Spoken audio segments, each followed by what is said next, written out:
আমার জীবনে প্রথম গেম না, আমি আরও অনেক গেম খেলেছি। এর আগে স্কুল কম্পিটিশন আমি ইনজুরির কারণে ভালোভাবে খেলতে পারিনি, কিন্তু এবার আমি ভালোভাবে খেলে ভল্টিংয়ে একটা ব্রোঞ্জ মেডেল অর্জন করেছি। আমি এই জিমন্যাস্টিক্স আগে চিনতাম না, আমি ভর্তি হওয়ার পর যখন আমি খেলতে থাকি তখন তারপর থেকে আমার ভালো লাগা শুরু করে।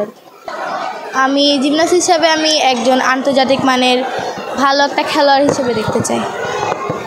আমার বাবা হচ্ছে একজন কৃষক আর মা হলো গৃহিণী।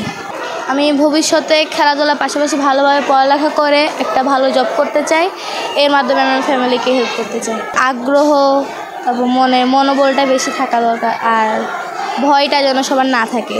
জিমন্যাস্টিক্স খেলতে বেশিরভাগ সবার ভয়টা থাকে। আমার আদর্শ জিমন্যাস্ট হলো সিমন বাইস।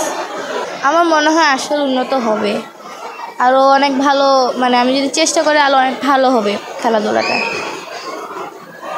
ঠিক আছে, ধন্যবাদ। আমি বোলিং টেবিলে সিলভার মেডেল অর্জন করেছি। প্রস্তুতি সবসময়ের জন্যই নেওয়া ছিল, কারণ প্রফেশনালভাবে জিমন্যাস্টিক্স খেলি, তো সবসময় গেমের জন্যই রেডি থাকি যেন ভালো কিছু করার জন্য। মেনলি বিকেএসপি থেকে উদ্বুদ্ধ হয়ে এই খেলাটা খেলতেছি, আগে জানতাম না। মেনলি খেলা শেখা কোচের প্রতি অনেক অবদান, কালাম স্যার, রিগান স্যার, রুবি ম্যাডাম, মেনলি কোচের কারণে আজকে এই পর্যন্ত। আর সর্বপ্রথম হলো বিকেএসপির কারণে এই পর্যন্ত। বিকেএসপি বাদ দিয়ে জিমন্যাস্টিক্সে অন্য কোনো ইয়াতে এতটা ইয়ে নেই। একজন অলিম্পিক গোল্ড মেডেলিস্ট হওয়া, দেশের জন্য খেলা, এটা বড় কিছু করা দেশের জন্য, এই চেষ্টা সবসময়। আমি সব রকম পরিশ্রম করতে প্রস্তুত, যতটা কষ্ট করা লাগে করতে রাজি আছি।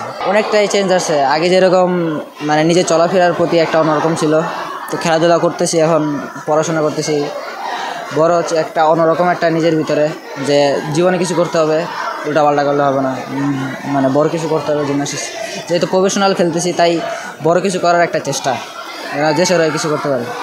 আদর্শ খেলোয়াড় আছে গ্রেট ব্রিটেনের জ্যাক জার্মান, এরা অনেক ভালো লাগে। অবভিয়াসলি খেলাধুলা করতেছি, তাই বড় লেভেলের কোচ বা বড় একটা প্লেয়ার হওয়া আগে স্বপ্ন।